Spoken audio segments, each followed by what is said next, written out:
Episode 1 அந்த காடு விழிக்கும்.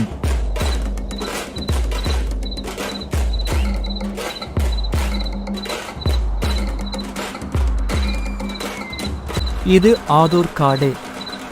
மலைகளால் சூழப்பட்டு ஒரு மறைமுக கிராமம். இங்கே ஒவ்வொரு கல்லுக்கும் காற்றுக்கும் ஒரு கதை இருக்கிறது. ஆனால் அந்த கதையை யாரும் சொல்ல தயங்குகிறார்கள்.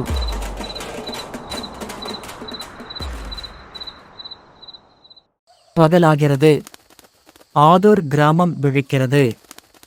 மக்கள் தெய்வ கோயிலில் தீபம் ஏற்றுகிறார்கள். ஒவ்வொரு நாளும் இங்கே தெய்வத்தின் நாமம் சொல்லாமல் எவரும் வேலை தொடங்க மாட்டார்கள். ஏய் கண்ணா, பூஜை முடிச்சிட்டு வா, பிறகுதான் வயல் போகணும். வீரன் ஆமா, எனக்கு இந்த பூஜை வேணாம்பா. என் உழைப்பு தான் என்கிட்ட தெய்வம். அவர்தான் வீரன். இந்த கதையின் மையம். தெய்வத்தை நம்பாத ஒரு வீரன், ஆனால் தெய்வத்தின் இரத்தம் அவனுள் ஓடுகிறது.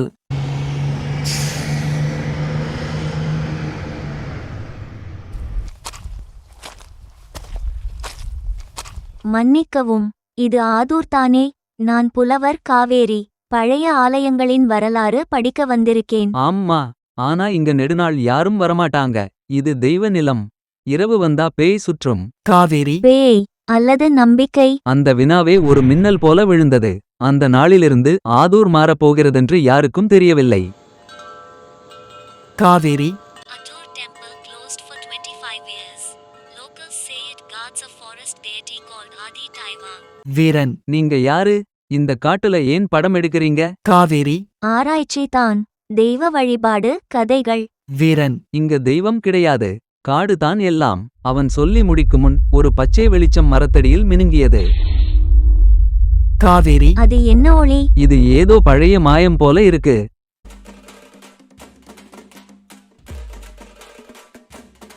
பேரியாம்மா யாரோ காட்டை கலைக்க வர்றாங்க. ஆதி தெய்வம் எழுந்திருக்கும்.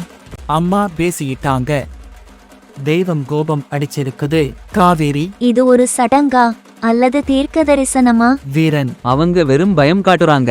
இதுக்கு அறிவியல் விளக்கம் இருக்கும். ஆனா வீரன் அறியவில்லை. அந்த நிமிஷத்திலேயே காடு அவனுடைய பெயரை நினைவில் வைத்துக் கொண்டது. காவேரி வீரா, பாரு, அந்த மரம் ஆடுது. வீரன் காற்று தானே. ஆனா அந்த மரம் மட்டும்தான் ஆடினது.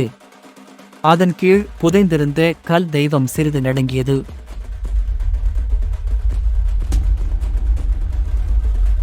இது தொடக்கம் மட்டுமே. ஆதூர் காட்டின் மானத்தில் ஒரு சத்தம் எழுந்திருக்குது. ஆதி தெய்வம் வா.